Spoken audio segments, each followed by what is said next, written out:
Aix-en-Provence à la pole dance. Ça se passe du côté d'Aix-en-Provence.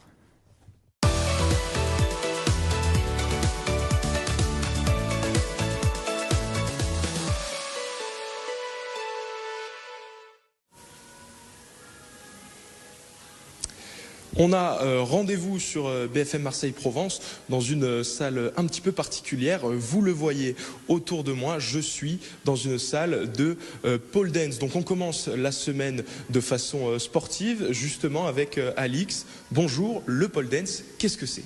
Bonjour Hugo, la pole dance, contrairement à ce qu'on pourrait croire, c'est un sport hyper complet, à mi-chemin entre gymnastique, danse, sport aérien. Ça demande quelle capacité? De la souplesse, de la force? De quoi on a besoin pour faire de la pole dance? Alors pour commencer, besoin de rien, juste un petit peu de motivation, mais ensuite pour progresser, on va effectivement venir travailler la souplesse de tout le corps, les épaules, le dos, les jambes, et venir travailler aussi sa force avec le poids de son propre corps qu'on va du coup soulever sur la barre.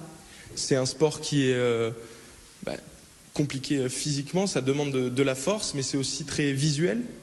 Oui, la pole, c'est vrai que par rapport à d'autres sports, pas spécialement esthétiques, on va dire, c'est tout de suite très visuel parce qu'on tourne autour de la barre, on va créer des figures, on va venir étendre la souplesse.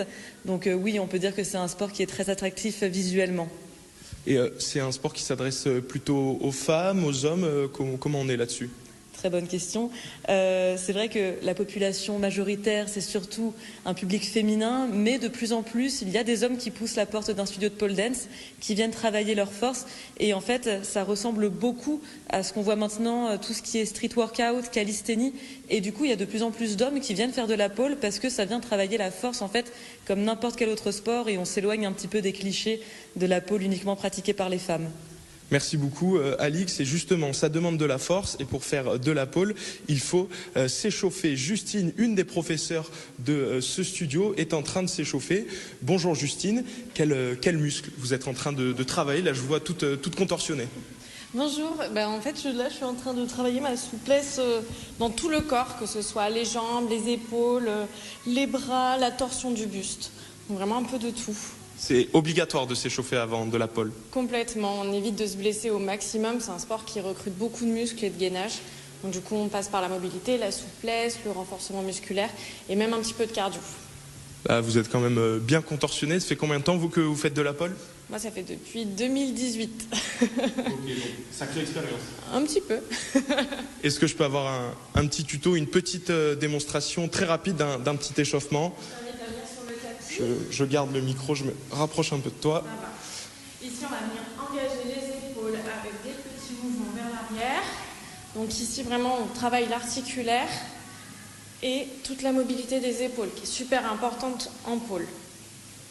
Il y a vraiment besoin de travailler tout le corps. Oui, absolument. Et vraiment beaucoup le haut du corps, puisque ce n'est pas quelque chose qu'on sollicite tous les jours. Et on va faire des grands mouvements de bassin aussi. Ici, on engage mobilité du bassin, mais aussi la colonne et un petit peu aussi les genoux. Vraiment de tout. Bon. Eh bien, merci beaucoup Justine. On va continuer de s'échauffer pour qu'on se retrouve tout à l'heure et qu'on essaye ces barres de pole dance.